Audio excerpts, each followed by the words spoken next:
बिस्मिल्लाहिर्रहमानिर्रहीम। अस्सलामुअलैकुम। मैं हूं एहसन खान और मेरे YouTube channel educator Ehsan Khan पे आपको खुश आमदीद। आज की इस वीडियो में मैं आपसे शेयर करने लगा पीपीएससी लेक्चरर कंप्यूटर साइंस की प्रिपरेशन सीरीज़ की वीडियो नंबर 22।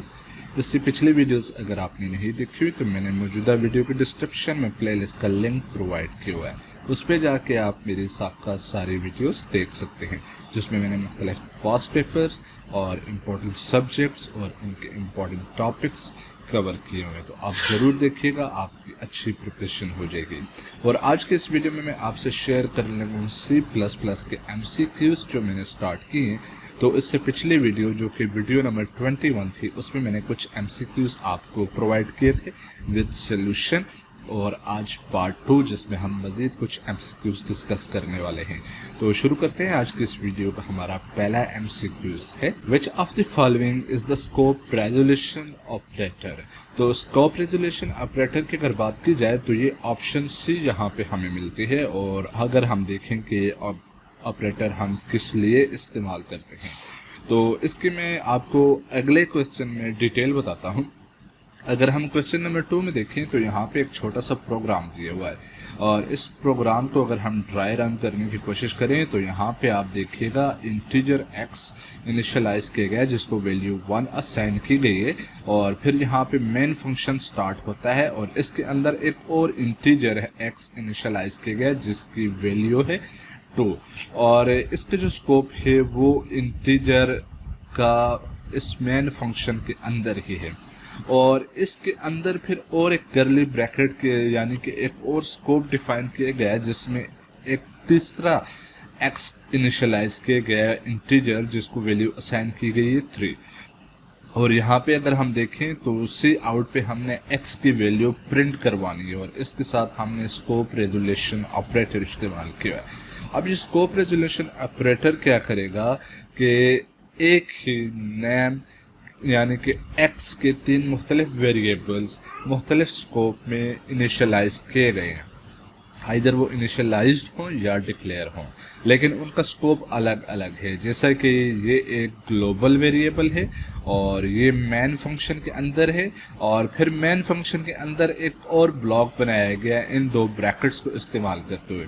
तो अब ये स्कोप रेजोल्यूशन ऑपरेटर क्या करेगा कि जो ग्लोबली हमारे पास वेरिएबल है उसको एक्सेस करेगा, और जो स्कोप के अंदर यानी कि मेन फंक्शन के अंदर या उसके अंदर मज़ीद जो सब डिवीजन बनाई गई है उसके अंदर जो एक्स असाइन होगा या इनिशियलाइज हुआ है उसकी वैल्यू को एक्सेस नहीं करेगा। तो इस वजह से जब हम इस कमांड को एग्जीक्यूट करते हैं तो इसकी जो आउटपुट बनेगी वो होगी 1। और ये कौन सी 1, यानी कि ये जो ग्लोबली डिक्लेयर या इनिशियलाइज वेरिएबल है।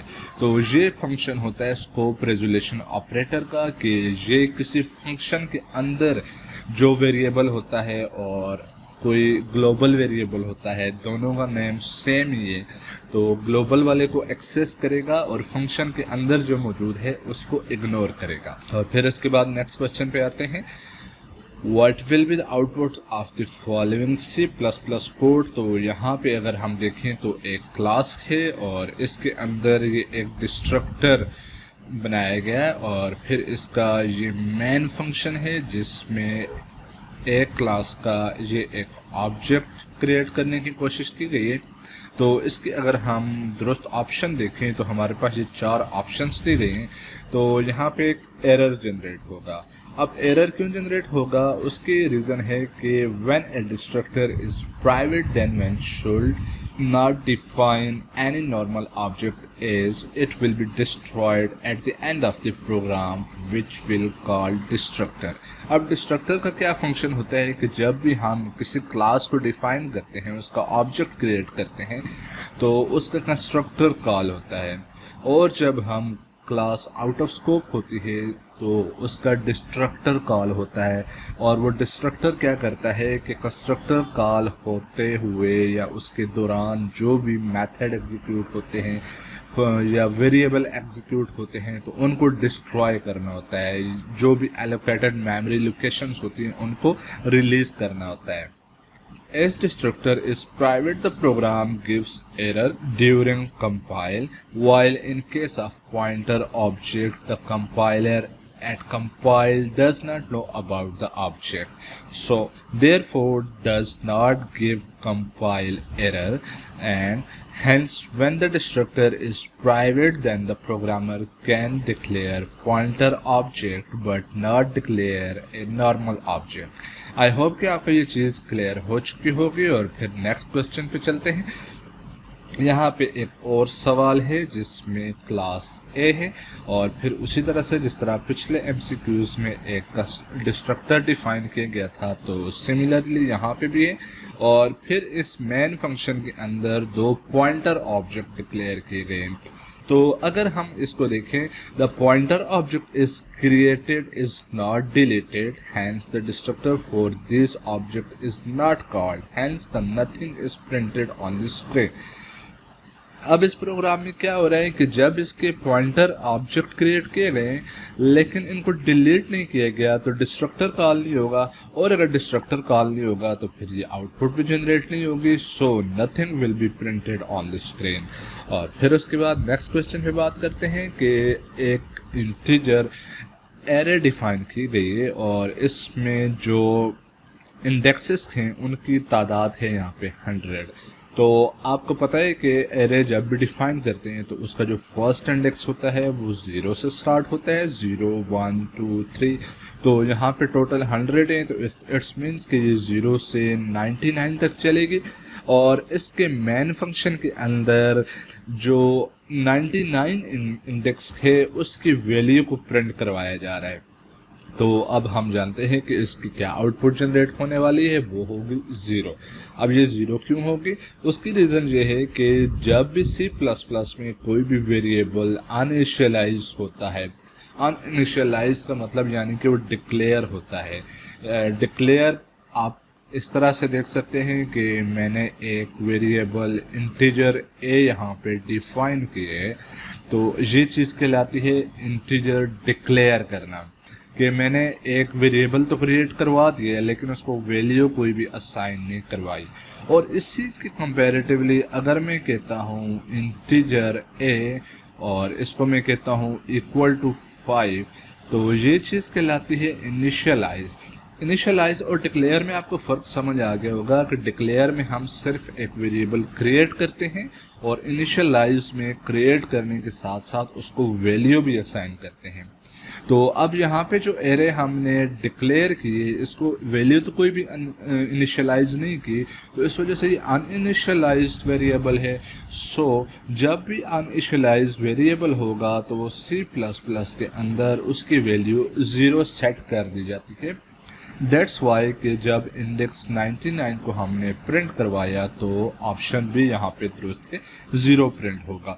और फिर उसके बाद नेक्स्ट क्वेश्चन पे आते हैं जिसमें एक प्रोग्राम है और उसके अंदर इंटीजर Cin, और यहाँ पे फिर Cin और Cin की इनपुट ली जा रही है और फिर C आउटपुट पे Cin को प्रिंट करवाया जा रहा है।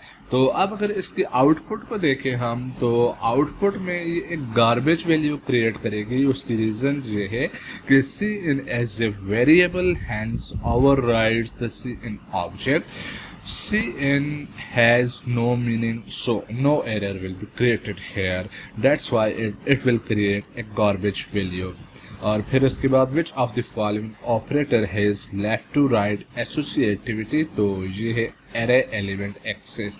कि एरे एलिमेंट को जब भी हम एक्सेस करते हैं तो उसकी जो एसोसिएटिविटी होती है वो लेफ़्ट टू राइट मूव करती है। और फिर उसके बाद नेक्स्ट क्वेश्चन पे अगर हम चलें तो वो है कि which of the following is access by a member function of a class, तो इसके जितने भी मेंबर फंक्शंस होते हैं उनको एक्सेस किया जा सकता है, आइदर वो प्राइवेट हों, प्रोटेक्टेड हों या पब्लिक हों, उनकी कोई भी कैटेगरी हो उनको हम एक्सेस कर सकते हैं।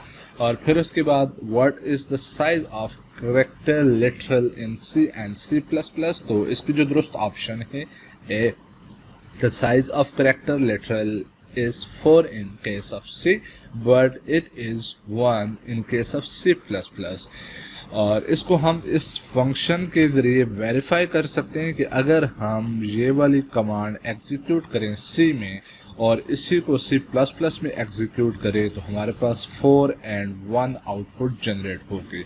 और फिर उसके बाद अगर हम बात करें what is the size of character type in C and C++, तो ये कैरेक्टर टाइप का अगर हम साइज प्रिंट करने की कोशिश करें तो ये C और C++ दोनों में 1 ही प्रिंट होगा। इसको भी हम वेरीफाई कर सकते हैं। और फिर इसके बाद which of the following is correct, तो यहाँ पे ऑप्शन सी को देखें, struct is not required in C++ but required in C while declaring an object of the structure।